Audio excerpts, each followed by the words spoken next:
बड़ी खबर मुंबई पालघर समेत कई इलाकों में तूफान की आशंका है। चक्रवाती तूफान की वजह से भारी बारिश का अनुमान है। अभी ये महाराष्ट्र को गुजर रहा है चक्रवाती तूफान, और चक्रवाती तूफान ताउते अति गंभीर चक्रवाती तूफान में बदल गया है। सभी प्रभावित इलाकों में हाई अलर्ट जारी किया गया है। गुजरात और दीव के कई इलाकों में ऑरेंज अलर्ट जारी किया गया है।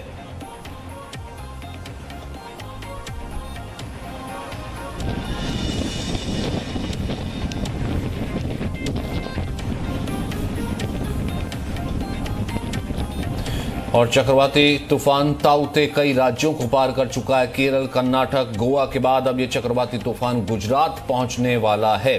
गुजरात में तूफान से निपटने के लिए बड़े पैमाने पर बड़े स्तर पर तैयारी की गई है। आपदा प्रबंधन की कई टीमें तैनात कर दी गई हैं। लोगों को कोस्टल एरिया से हटा दिया गया है। आपातकालीन मेडिकल सुविधाएं रखी जा रही हैं। जिन इलाकों से तूफान गुजर चुका है वहां पर नुकसान झेलना पड़ा है। पेड़ उखड़ गए हैं, कई कच्चे घरों को नुकसान पहुंचा है और कई लोगों की मौत की भी खबर है। और इस वक्त के 10 बड़े अपडेट हम आपको दे दें। म्यांमार से चला था ताउते चक्रवाती तूफान लक्षद्वीप, केरल, कर्नाटक और गोवा होते हुए फिलहाल महाराष्ट्र की सीमा की तरफ रुख कर रहा है। हालांकि ताउते महाराष्ट्र में लैंड तो नहीं करेगा, लेकिन वहां से गुजरते हुए गुजरात पहुंचेगा और गुजरात में इसका भीषण असर हो सकता है। 10 बड़े अपडेट दरअसल हम आपको बता दें ताउते पर 10 बड़ी बातें क्या हैं। ताउते तूफान को लेकर के गुजरात और दीव में ऑरेंज अलर्ट जारी किया गया है। गोवा तूफान में बड़ी तबाही है, जान का कोई नुकसान नहीं है, जान का किसी तरीके की कोई नुकसान नहीं है। गोवा के पणजी में आगे ये तूफान निकल चुका है। गोवा के पणजी को इसने टच किया था, काफी तेज हवाएं चली थी, काफी पानी बरसा था, उसके बाद वो वहां से निकल चुका है। ताउते मुंबई से 170 किलोमीटर दूर है, लेकिन महाराष्ट्र में कहीं टकराएगा नहीं। वहीं मुंबई, उत्तरी कोंकण, ठाणे और पालघर समेत कई जगहों पर आज भारी बारिश की आशंका भी जताई गई है। मुंबई में भी काफी तेज हवाएं चल रही हैं। वहीं आज शाम गुजरात के तट से टकराने की खबर है। राज्य में भारी बारिश की चेतावनी जारी की गई है। वहीं 18 मई को गुजरात के पोरबंदर और महुआ के तट से 175 किलोमीटर की रफ्तार से टकरा सकता है। कोस्ट गार्ड ने गुजरात के मछुआरों को समुद्र में ना जाने और बंदरगाह पर लौटने की चेतावनी दी है। गुजरात में एनडीआरएफ की 50 से ज्यादा टीमें तैनात की जा रही हैं।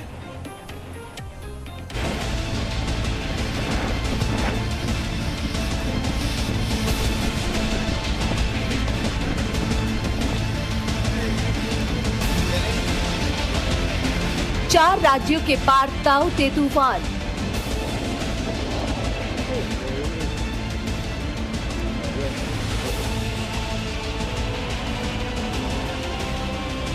अब गुजरात में ताउते का इंतजार। आ गया तूफान, अलर्ट हिंदुस्तान।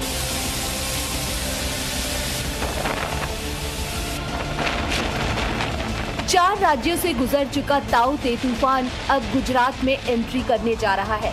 मौसम विभाग ने गुजरात के तटीय इलाकों में इस चक्रवाती तूफान के लिए येलो अलर्ट जारी किया है। खास बात यह है कि ताउते अब अति गंभीर चक्रवाती तूफान में बदल चुका है।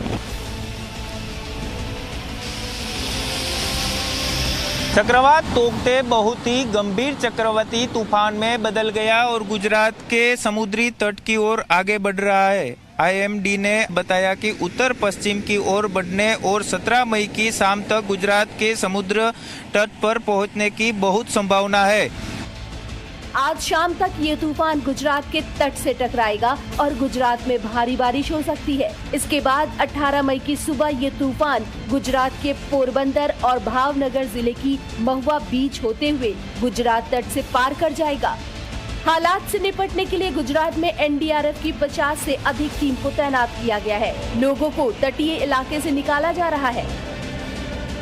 पहले जो पूर्वानुमान था वो पोरबंदर के आसपास था, तो ये राइट को वेयर किया है, राइट साइड को शिफ्ट किया है पाथ जो है। और ये अब जैसा कि मैंने कहा कि थोड़ा सा सेंटर ऑफ द बल्ज, जो सदर्न बल्ज है गुजरात का, उसी के सेंटर में जा रहा है, न कि लेफ्ट में जा रहा है। जो तो उसका जो असर होने वाला है वो जूनागढ़ और फिर इनलैंड हो जाएगा। तूफान की वजह से किसी की जान का नुकसान न हो, इसलिए लोगों को कच्चे घरों से हटाकर स्कूल या सरकारी इमारतों में शिफ्ट किया जा रहा है।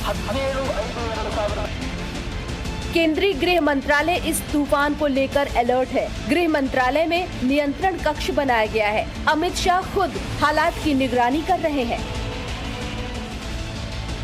ताऊ-ते तूफान की वजह से आज मुंबई में भारी बारिश की आशंका है। मौसम विभाग ने मुंबई के लिए ऑरेंज अलर्ट जारी किया है। आज मुंबई के अलावा उत्तरी कोंकण, ठाणे, पालघर और रायगढ़ में बहुत भारी बारिश हो सकती है। मुंबई में आज कोरोना टीकाकरण बंद रहेगा, हालांकि ये कल फिर से शुरू हो जाएगा। तमाम सावधानी के बावजूद तमिलनाडु में दीवार गिरने और करंट लगने से कुछ लोगों की मौत हो गई, जबकि कर्नाटक में भी तूफान की वजह से 4 लोगों की मौत हो गई। 76 नाव बर्बाद हो गई। कर्नाटक के करीब 98 गांव तूफान से प्रभावित है। तूफान की वजह से गोवा में भी 2 लोगों की मौत हो गई है। मुंबई से अंकुर त्यागी और बेंगलुरु से जयपाल शर्मा के साथ ब्यूरो रिपोर्ट, जी मीडिया। वहीं गुजरात में तो ताऊ-ते तूफान का असर फिलहाल दिखने लगा है। गुजरात के नवसारी तट से मछुआरों को कह दिया गया है कि वो दूर चले जाएं, मछुआरे अपनी नाव समुद्र में ना लेकर के जाएं। वहीं मुंबई में भी तूफान का असर साफ दिखाई दे रहा है। मुंबई में भारी बारिश और तेज हवाओं के कारण पेड़ उखड़ गए हैं। गुजरात में ताऊ-ते तूफान का असर फिलहाल दिख रहा है। आज दोपहर बाद तक गुजरात में ये लैंड करेगा।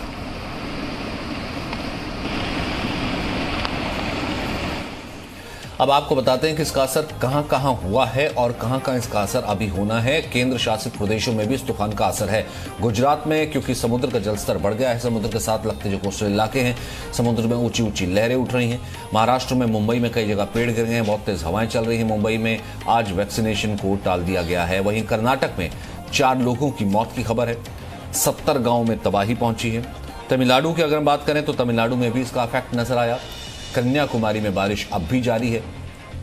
थिरुप्पु बांध का जलस्तर बढ़ गया है। केरल में कई बांधों का जलस्तर बढ़ गया इसके कारण।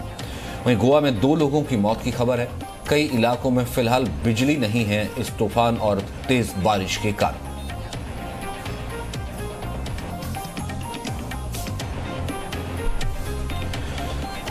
तो राज्य कौन कौन से हैं जिसमें इसका असर है? गुजरात है, महाराष्ट्र है, गोवा है, कर्नाटक, तमिलनाडु, केरल, लक्षद्वीप, दमन दीव में इसका सबसे ज्यादा असर देखने को मिल रहा है।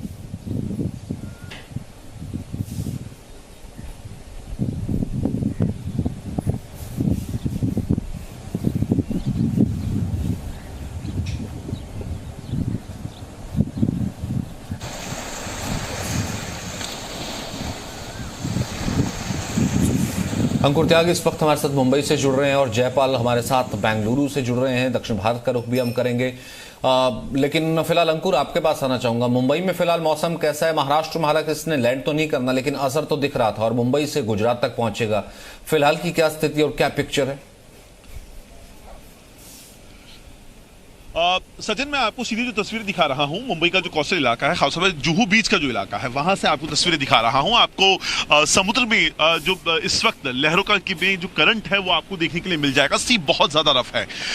ये हालात तब हैं जब 170 किलोमीटर दूर से जो ताऊ-ते जो तूफान है वो इस वक्त निकल रहा है। नॉर्थ वेस्ट वर्ड्स की तरफ ये आगे बढ़ रहा है अरब सागर में, और ये करते हुए धीरे धीरे गुजरात की तरफ आगे बढ़ रहा है। हालात ये है मुंबई में 75 से 85 किलोमीटर प्रति घंटे की रफ्तार से हवाएं चल रही हैं। मुंबई का कुछ इलाका ऐसा है जहां पे मॉडरेट ट्रेन है, लेकिन मुंबई को अगर छोड़ दिया जाए तो आपको रत्नागिरी में या फिर रायगढ़ में सिंधुदुर्ग वाला इलाका है, वहां पर आपको हैवी से वेरी हैवी रेनफॉल भी देखने के लिए मिला है। मुंबई में ही कई जगह जो पेड़ गिरने की भी घटनाएं सामने आई हैं। हालांकि फिलहाल एनडीआरएफ की जो टीम है, आप इस वक्त देख सकते हैं, ये पूरी टीम को यहां पर तैनात कर दिया गया है। और ये सिर्फ मुंबई में नहीं है हालात, जितना भी कोस्टल बेल्ट का इलाका है वहां पर आपको इसी तरह से एनडीआरएफ की जो टीम है उनकी तैनाती देखने के लिए मिल जाएगी। एनडीआरएफ की तरफ से जो असिस्टेंट कमांडेंट हैं आशीष कुमार इस वक्त हमारे साथ हैं। आशीष, इस वक्त क्या हालात हैं और किस तरह की स्थिति बनी हुई है? जैसा कि सभी को पता है कि इस समय बारिश तेज हो रही है और हवा तेज चल रही है। इसको मद्देनजर देखते हुए हमारी टोटल 3 टीमें हैं, उनकी तैनाती की गई है, जिनको टोटल 6 भागों में बांटा गया है और अलग अलग जगहों पे लगाया गया है। और ये जो रायगढ़ वाला इलाका है, जो जहाँ सिंधुदुर्ग है, जहाँ पे इम्पैक्ट सबसे ज्यादा देखने के लिए मिला था, वहाँ क्या हालात आपको कुछ पता चल पा रहे हैं वहाँ पे? अभी तक कोई ऐसी सूचना नहीं मिली है कि वहाँ पे कुछ गंभीर हालात हैं। अगर कुछ इस तरीके से कुछ हालात होते हैं तो वहाँ के लिए भी टीम ईयर मार्क की गई है, वहाँ पे फर्दर रिस्पांस करेंगे। गांव के लोगों को जरूर वहाँ से हटाया गया है, जो कोस्टल बेल्ट का इलाका, कोस्टल बेल्ट के इलाके से पहले से ही यहाँ पर स्थानीय प्रशासन ने उनको हटा दिया गया है, उनके लिए पूरा एडवाइजरी दी गई है, सूचना दी गई है और उनको रिस्पांस वहाँ पे किया जा रहा है। आपकी 3 टीमें जो है वो पालघर तक के इलाके को देखेंगे, जो कोस्टल बेल्ट का इलाका। अगर ऐसी सूचना मिलती है, ऐसा इन्फॉर्मेशन मिलता है तो बिल्कुल वहाँ पर रिस्पॉन्स किया जाएगा। ठीक है, शुक्रिया हमसे बात करने का। मैं आपको सीधी तस्वीरें और जो परिस्थितियों से रूबरू करवा रहा हूं सचिन। एनडीआरएफ की टीम इस वक्त आप देख सकते हैं और समुद्र को देखिए। मैं अपने कैमरामैन से कहूंगा एक बार आपको समुद्र दिखाएंगे, वो आपको अंदाजा लगाने में मदद करेगा कि इस वक्त जबकि 170 किलोमीटर दूर से ये जो ताउते तूफान मुंबई से निकल रहा है, बावजूद उसके जो उसकर है वो किस तरह का है। बिल्कुल ये साफ नजर आ रहा है, हम देख सकते हैं। मैं जरा दक्षिण भारत का रुख करता हूं, बेंगलुरु से इस वक्त हमारे साथ जयपाल मौजूद है। जयपाल, हालांकि कन्याकुमारी में तेज बारिश की संभावना है, अभी तेज बारिश हो रही है। अभी हमने पढ़ा तमिलनाडु को भी इसने अफेक्ट किया, गोवा में भी इसने जो है नुकसान पहुंचाया है। बाकी और जगहों पर, क्योंकि बाद में खबरें आती, बाकी और जगहों पर जहां पर ये लैंड किया था वहां से इस वक्त क्या खबरें आ रही हैं? जी देखिए सचिन, सबसे पहले कर्नाटका की अगर मैं बात करूं तो कर्नाटका के अंदर के से होकर के ये तूफान गुजर जरूर चुका है, लेकिन इसका प्रभाव अभी तक बरकरार है। अगर कल रात की बात करें तो कर्नाटका के जो तटवर्ती जिले हैं, खासकर 4-5, उनके अंदर लगातार जो है बारिश होती रही है, हालांकि कभी कम और कभी ज़्यादा। इसके अलावा अगर हम बात करें नुकसान की, तो जैसा कि हम पहले बता रहे थे कि 4 लोगों की मौत हो चुकी है। अब ये आंकड़ा बढ़ गया है, ये आंकड़ा 6 का हो गया है। इनमें से 2 वो लोग हैं जो नाविक हैं, जो कि समुद्र में थे और उनकी जो नाव है वो पत्थरों से टकरा गई और उसके बाद 2 लोगों की मौत की सूचना है, जबकि अभी लगभग 3 से 4 लोग मिसिंग हैं। इसके अलावा एक और वो बोट जो है, जो न्यू मैंगलोर पोर्ट के से लगभग 4 मील की दूरी पर है, उसमें 9 लोग फंसे हुए हैं। उनको निकालने के लगातार प्रयास कल से जारी हैं, क्योंकि समुद्र का व्यवहार जो है बहुत ज़्यादा रफ है, लगातार ऊंची लहरें उठ रही हैं। ऐसे में उनको अभी रेस्क्यू कर पाना संभव नहीं है, लेकिन इंडियन नेवी का हेलीकॉप्टर जो है वो उनको रेस्क्यू करेगा जैसे ही थोड़ी सी स्थिति सामान्य होती है। दूसरे नुकसान की अगर हम बात करें तो पूरे इलाके के अंदर में लगभग 100 के आसपास के गांव हैं जो कि बहुत बुरी तरह से प्रभावित हुए हैं। सरकार के द्वारा 10 रिलीफ कैंप बनाए गए थे, 500 से ज्यादा लोगों को रेस्क्यू किया गया, 250 से ज्यादा लोग अभी भी उस रेस्क्यू कैंप में हैं। इसके अलावा पेड़ कई जगहों पे गिरे हैं, सड़कों को नुकसान हुआ है, इलेक्ट्रिक पोल्स गिरे हैं। ये सारे नुकसान है जो प्रशासन में पूरी तरह से हाई बहुत जगहों पर, जैसा कि आपने कहा कि अभी तो इलेक्ट्रिसिटी नहीं है और बहुत से ऐसे दूर दराज के इलाके जहां से खबर आनी शुरू है। अंकुर, एक बार फिर से आप दिखा दीजिए समुद्र जो और हाई टाइड इस वक्त और जो बाकी इलाकों से आपके पास खबरें आ रही है, महाराष्ट्र के और बाकी जगहों से। सचिन, मैं आपको वही दिखाने की कोशिश कर रहा हूं। मैं अपने कैमरामैन से कहूंगा आपको करंट कितना है समुद्र के अंदर, वो देख सकते हैं आप। 4-4.5 मीटर से भी ऊंची लहरें इस वक्त उठ रही हैं। जितना भी इस वक्त जो नौकाएं होती हैं अक्सर उनको जो मछली पकड़ती हैं, उन सभी को साफ तौर पर रेड अलर्ट के तहत उनको साफ तौर पर कह दिया गया है कि आप 17 तारीख और 18 तारीख ये 2 दिन है।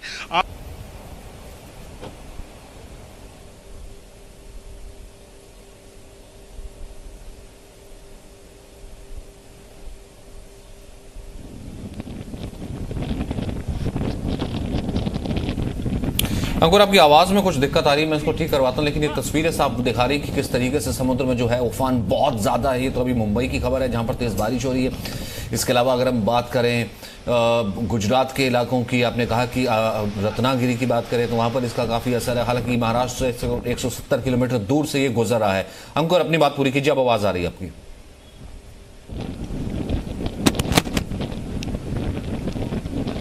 सचिन, अपना सवाल दोहरा पाएंगे आप? मैं आपको सुन नहीं पाया। अब अपनी बात पूरी कीजिए, बीच में आपका आवाज कट गई थी। आप वहां की तस्वीर और वहां का हाल बता रहे थे।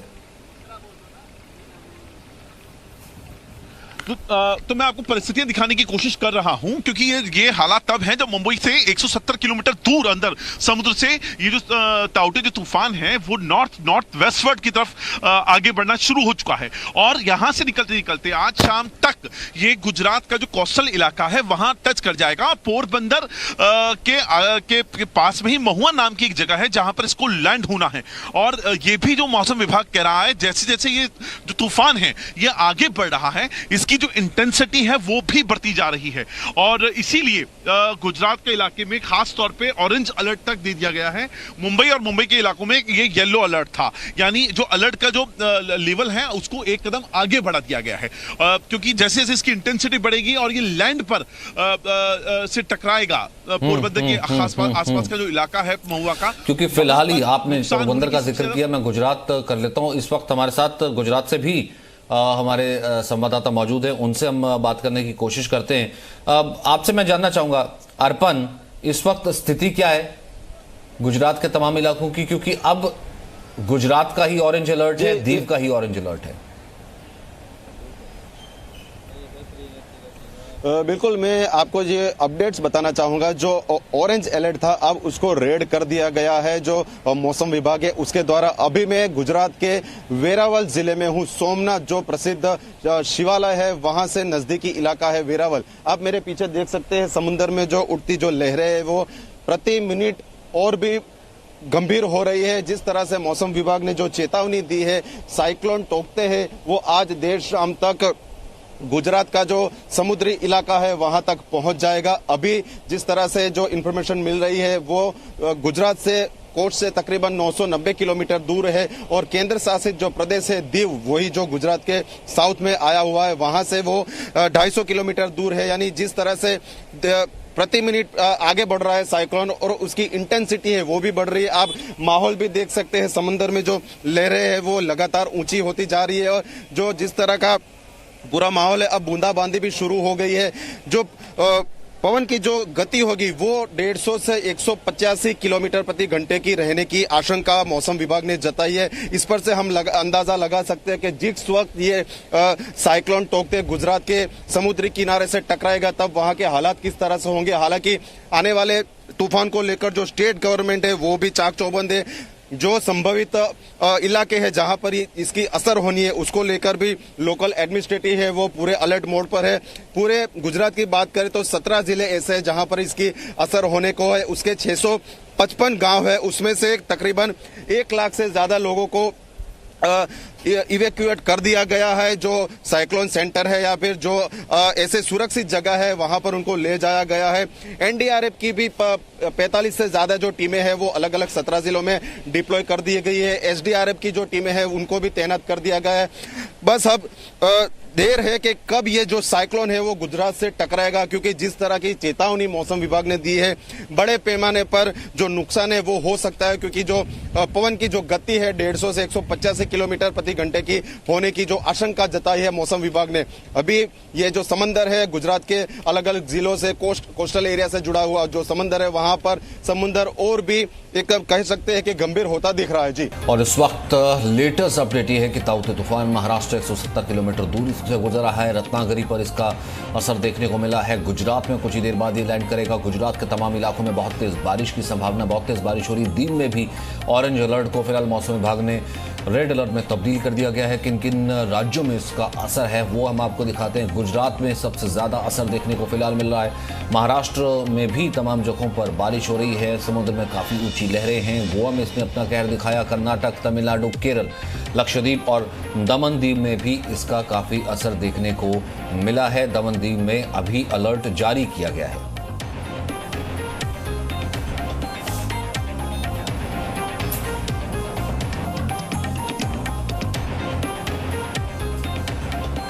अब आपको मैप के जरिए दिखाते हैं कि किन किन राज्यों में और किन केंद्र शासित प्रदेशों में इसका असर देखने को मिला है और ये असर कैसा है।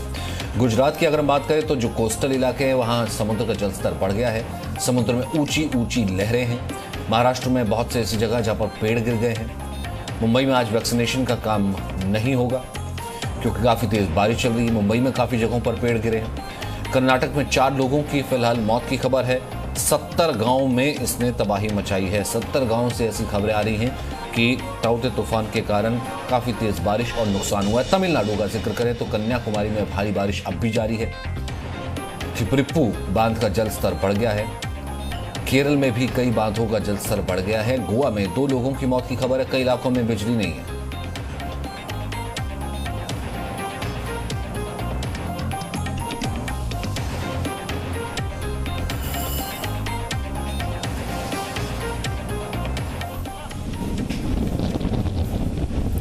अब हम आपको मुंबई की तस्वीरें दिखाते हैं कि तूफान का असर किस तरीके से नजर आ रहा है। आप देख सकते हैं काफ़ी तेज़ हवाएं वहां पर चल रही हैं। सुबह से काफ़ी तेज़ हवाएं हैं। रात से इनफैक्ट शुरू हो गई थी काफ़ी तेज़ हवाएं और कई जगहों पर पेड़ भी उखड़ गए हैं।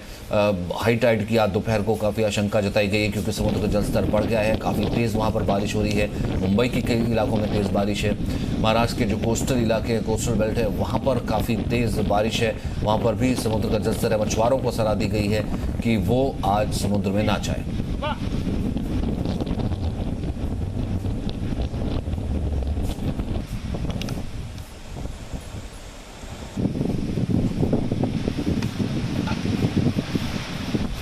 अंकुर और जयपाल इस वक्त हमारे साथ लगातार बने हुए हैं।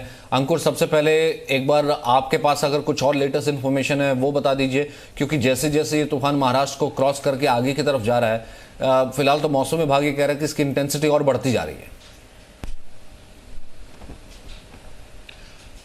देखिए, मौसम विभाग कल से ये वाली बात बता रहा है कि महाराष्ट्र की अगर बात की जाए, महाराष्ट्र में इसको लैंड कहीं नहीं होना था, लेकिन ये महाराष्ट्र का जो कोस्टल इलाका है, चाहे वो रत्नागिरी का हो, नॉर्थ कोंकण का इलाका हो, साउथ कोंकण का इलाका हो, उससे 150 किलोमीटर से 200 किलोमीटर दूर की रेंज पर समुद्र के अंदर से जा रहा है। लेकिन उसका इम्पैक्ट इतना ज़्यादा है जैसे जैसे आगे बढ़ रहा है। अब जो ये अरब सागर में ये नॉर्थ वेस्ट के तरफ आगे बढ़ रहा है और जैसे जैसे आगे बढ़ रहा है इसकी इंटेंसिटी बहुत ज़्यादा हाई होती जा रही है।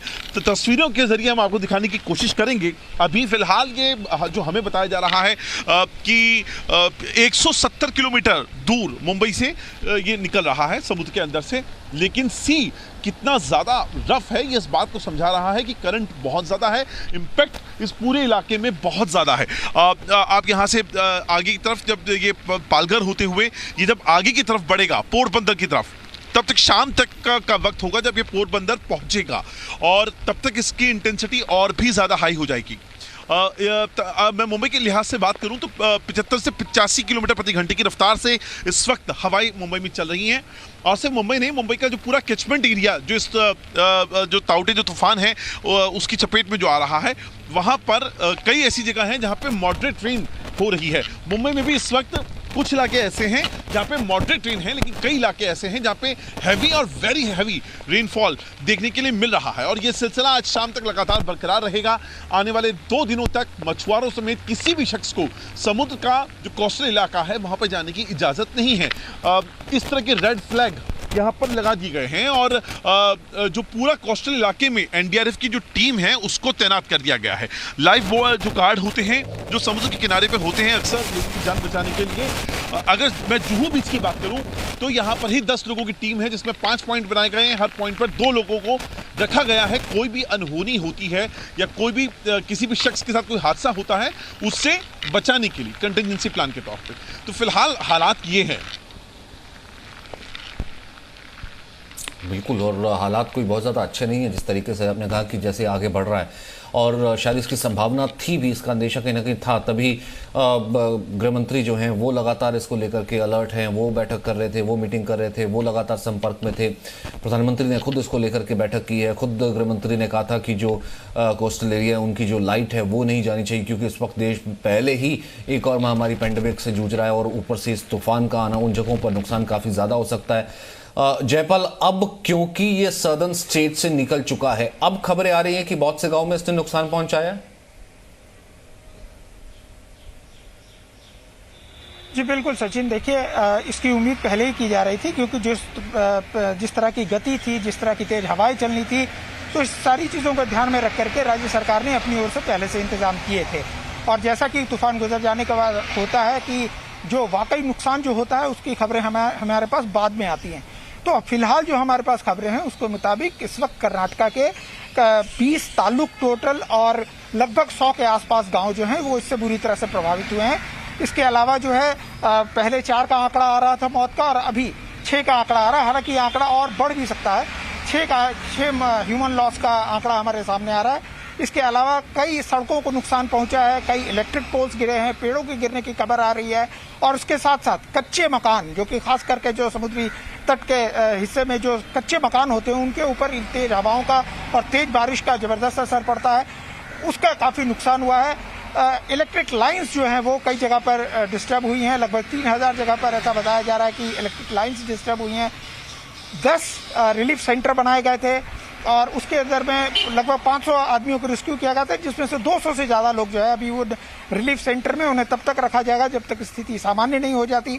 इस वक्त जो भी तटवर्ती इलाकों के मंत्री हैं, प्रभारी मंत्री हैं, वो लगातार इलाके के ऊपर में नज़र बनाए हुए हैं, डीसी के साथ और वहाँ के पुलिस प्रशासन के साथ लगातार संपर्क में है।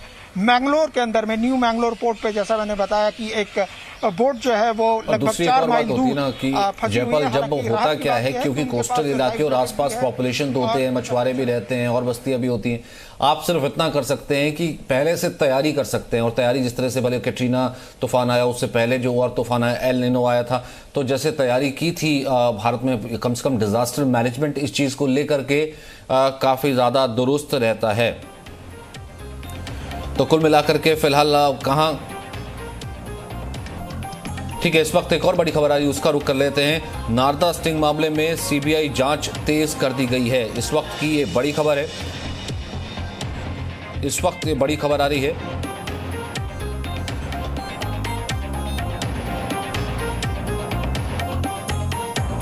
नारदा स्टिंग मामले में सीबीआई की जांच तेज हो गई है। कोलकाता में टीएमसी के 2 नेताओं से सीबीआई की पूछताछ भी जारी है। मदन मित्रा और सोवन चैटर्जी से सीबीआई की पूछताछ चल रही है। टीएमसी नेता फिरहाद हकीम, सुब्रत मुखर्जी से भी पूछताछ होनी है। राज्यपाल जगदीप धनखड़ ने चारों पर मुकदमा चलाने की मंजूरी दे दी थी। नारदा स्टिंग मामले में सीबीआई की जांच तेज हो गई है। कोलकाता में टीएमसी के 2 नेताओं से सीबीआई की पूछताछ की जा रही है। मदन मित्रा और सोवन चैटर्जी से सीबीआई की जांच चल रही है। सीबीआई की पूछताछ तेज हो गई है नारदा स्टिंग मामले में।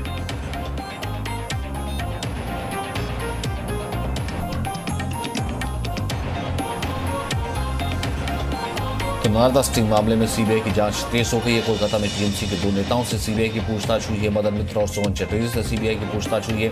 टीएमसी नेता फिरहाद हकीम, सुब्रत मुखर्जी से भी पूछताछ होनी है। राज्यपाल जगदीप धनखड़ ने चारों पर मुकदमा चलाने की मंजूरी दे दी थी।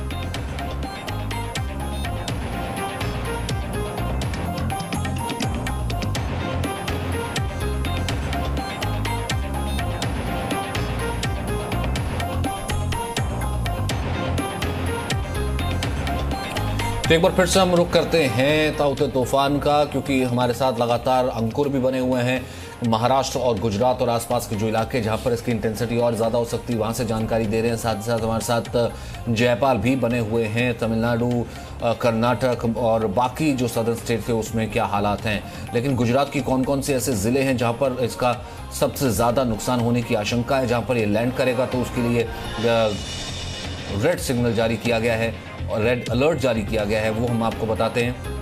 पोरबंदर सबसे पहले आता है, कच्छ है, द्वारका है, ये वो कोस्टल इलाके हैं जो कि समुद्र के किनारे पड़ते हैं गुजरात में। वहाँ पर अभी से ही तेज़ बारिश की खबरें आ रही हैं। जूनागढ़ का इलाका है, गिर सोमनाथ का इलाका है, अमरेली का, राजकोट का, मोरबी और जामनगर है जहां इसका सबसे अधिक प्रभाव पड़ेगा। ज़िलों में फूस और मिट्टी के बने घर पूरे तरीके से तबाह हो जाएंगे, ऐसा अलर्ट जारी किया गया है। साथ ही साथ पक्के मकानों को भी कुछ नुकसान पहुंच सकता है। भारी बारिश हो सकती है, भारी बारिश के कारण कुछ इलाकों में तो बाढ़ जैसे हालात भी आ सकते हैं।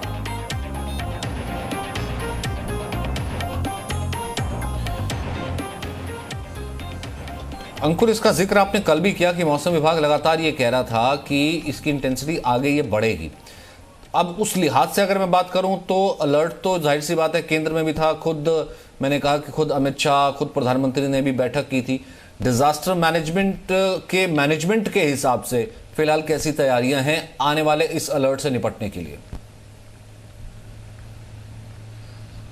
देखिए, हमने पिछले साल जब निसर्ग नाम का एक तूफान आया था तब भी इस तरह की तैयारियां देखी थी। तो जो जितने भी प्रशासनिक तौर पर जो तैयारियां हैं उनको जरूर पूरा कर लिया जाता है। खास तौर पर जब जो सबसे पहला कदम उठाया जाता है, कोस्टल बैंक से लगने वाले जितने भी गांव होते हैं उन तमाम गांवों को खाली करवा लिया जाता है, क्योंकि सबसे पहले नुकसान इन्हीं गांवों में होने की संभावना होती है। चाहे वो झोपड़ियों में तोड़फोड़ की बात होती है, या फिर बिजली के खंभे गिर जाने की बात आती है, या पेड़ गिर जाने की बात आती है। तो ऐसे में जो गांव के गांव हैं उनको खाली करवा लिया जाता है।